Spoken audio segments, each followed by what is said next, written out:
Assalamualaikum warahmatullahi wabarakatuh. Alhamdulillah, kembali kita bertemu dalam mata kuliah bimbingan dan konseling anak usia dini. Yang mana pada pembahasan kali ini kita akan membahas tentang konsep dasar bimbingan dan konseling anak usia dini. Capaian pembelajaran pada pembahasan kali ini adalah mahasiswa mampu mendiferensiasikan makna bimbingan, konseling, bimbingan dan konseling, serta bimbingan dan konseling anak usia dini, dan mampu mengintegrasikan penerapan bimbingan dan konseling bagi anak usia dini dengan pembelajaran, serta menekankan pentingnya pemberian bantuan pelayanan bimbingan dan konseling bagi anak usia dini. Submateri pada konsep dasar bimbingan dan konseling anak usia dini ini adalah pertama, pengertian bimbingan, konseling, dan pengertian bimbingan dan konseling. Kemudian yang kedua, hakikat bimbingan dan konseling anak usia dini. Dan yang ketiga adalah ciri bimbingan dan konseling anak usia dini. Sebelum kita membahas tentang bimbingan dan konseling anak usia dini, pertama kita bahas dulu pengertian dari bimbingan itu sendiri. Pengertian bimbingan menurut para ahli, pertama menurut Ramperson, bimbingan adalah bantuan yang diberikan kepada individu untuk dapat memilih, mempersiapkan diri, dan memangku suatu jabatan, serta mendapat kemajuan dalam jabatan yang dipilihnya itu.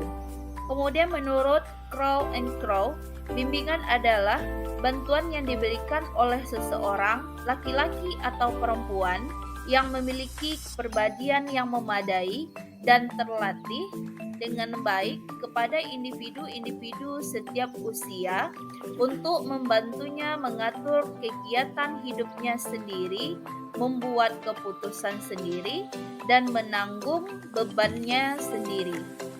Kemudian selanjutnya menurut Matthewson, bimbingan adalah sebagai pendidikan dan perkembangan yang menekankan proses belajar yang sistematik. Jadi dapat dipahami ya bahwa pengertian bimbingan itu adalah proses pemberian bantuan yang dilakukan oleh orang yang ahli kepada seorang atau beberapa orang individu, baik anak-anak, remaja, maupun dewasa, agar orang yang dibimbing dapat mengembangkan kemampuan dirinya sendiri dan mandiri dengan memanfaatkan kekuatan individu dan sarana yang ada dan dapat dikembangkan berdasarkan norma-norma yang berlaku. Nah, jadi itu pengertian dari bimbingan. Nah, selanjutnya pengertian konseling lebih luas lagi, yang mana konseling ini lebih menjajaki persoalan-persoalan yang dialami oleh individu secara mendalam, dan nantinya itu akan dientaskan dalam pelayanan bimbingan dan konseling. Nah, kita bahas dulu konseling menurut para ahli. Nah, Smith menyatakan bahwa konseling adalah suatu proses di mana konselor membantu konseli membuat interpretasi tentang fakta-fakta yang berhubungan dengan pilihan, rencana, atau penyesuaian yang perlu dibuatnya. Kemudian menurut Praitno dan Erman Amti, konseling adalah proses pemberian bantuan yang dilakukan melalui wawancara konseling dengan seorang ahli yang disebut konselor kepada individu yang sedang mengalami sesuatu masalah, disebut klien, yang bermuara pada teratasinya masalah yang dihadapi oleh klien. Dapat dipahami di sini pengertian konseling itu terdapat 7 aspek di dalamnya. Pertama, pelayanan bantuan tenaga profesional. Yang ketiga, seorang atau sekelompok individu.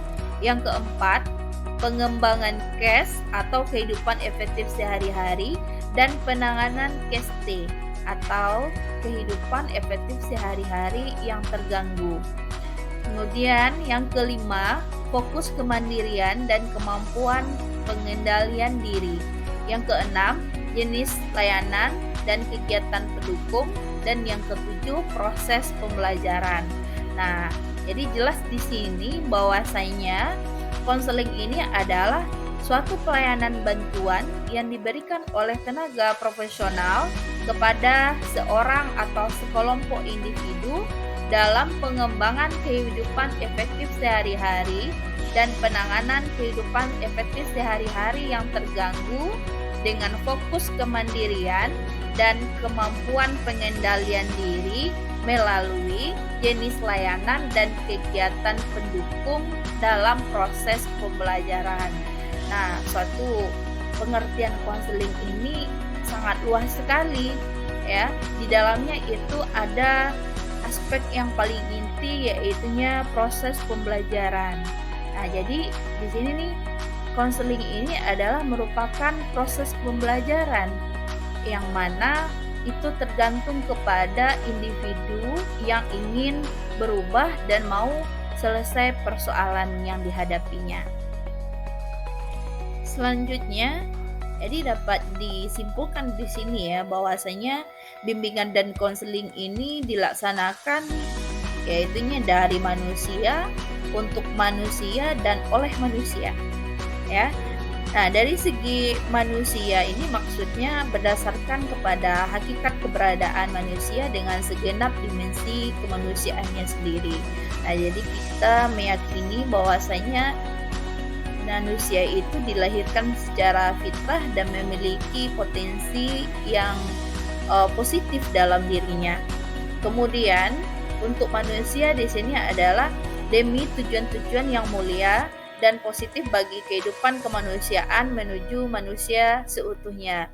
Nah, dari ini adalah suatu kegiatan yang sifatnya positif ya, yang membantu orang lain, khususnya bagi orang yang ingin mengembangkan potensi yang ada dimiliki oleh dirinya dan juga ingin berubah ketika dia mengalami suatu persoalan. Kemudian oleh manusia di sini adalah penyelenggaranya. Kegiatan ini adalah manusia dengan segenap derajat, martabat dan keunikannya masing-masing. Nah, jadi dapat dikatakan di sini ya bahwa bimbingan dan konseling ini adalah merupakan suatu upaya bantuan yang dapat diberikan oleh seorang tenaga profesional kepada orang lain atau individu yang lain atau sekelompok individu yang ingin mengembangkan potensi yang ada dalam dirinya dan juga ingin mengatasi persoalan yang dihadapi oleh individu sampai hingga nantinya terentaskannya permasalahan yang dialami oleh individu tersebut.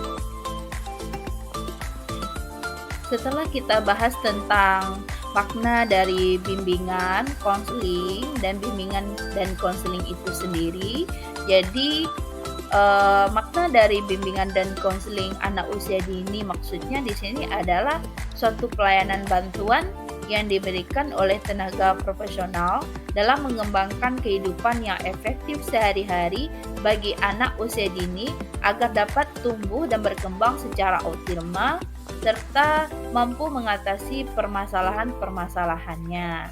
Nah, jadi ini khusus ya untuk anak usia dini.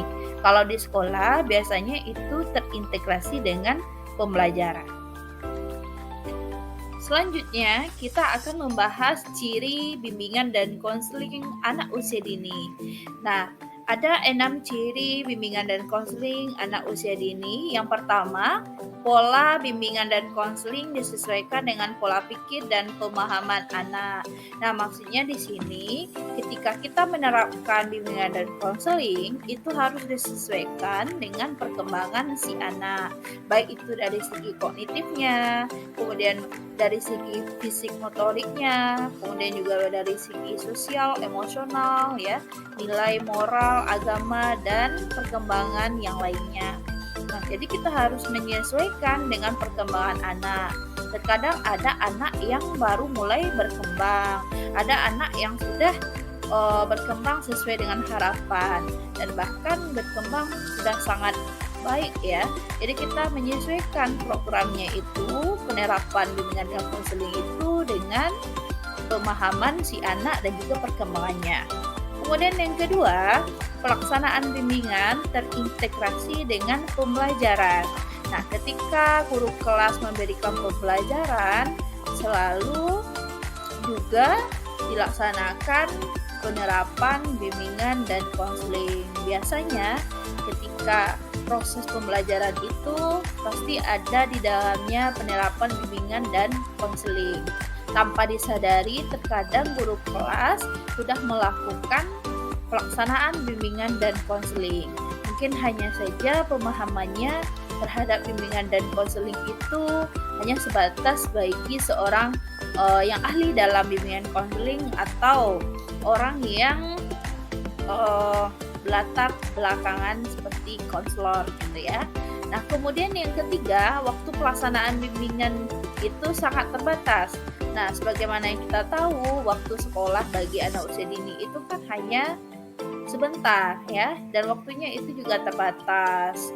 Nah, hal ini juga karena anak usia dini kan biasanya juga bosan ya dalam pembelajarannya jika tidak ada waktu-waktu untuk bermain misalnya. Jadi anak itu memang cenderung bosan. Makanya pelaksanaan bimbingan pun juga cenderung sangat terbatas. Nah, kemudian yang keempat, pelaksanaan bimbingan dilaksanakan dalam nuansa bermain. Nah, jadi di sini belajar sambil bermain. Kemudian yang kelima, adanya keterlibatan teman sebaya. Nah, jadi kita di sini pelaksanaan bimbingan itu juga melibatkan teman sebayanya, karena hal ini juga akan berpengaruh terhadap proses bimbingan nantinya dan juga berpengaruh pada hasilnya nanti.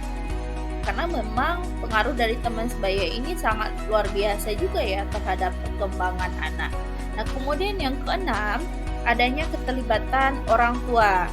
Nah, jadi setiap apapun proses yang kita lakukan di sekolah itu biasanya ada melibatkan orang tua. Seperti contohnya ketika ada parenting ya, kemudian ada juga misalnya dalam setiap bulannya kita mengadakan pertemuan dengan orang tua, menyatakan ke orang tua apa yang perlu dibicarakan terkait dengan perkembangan si anak.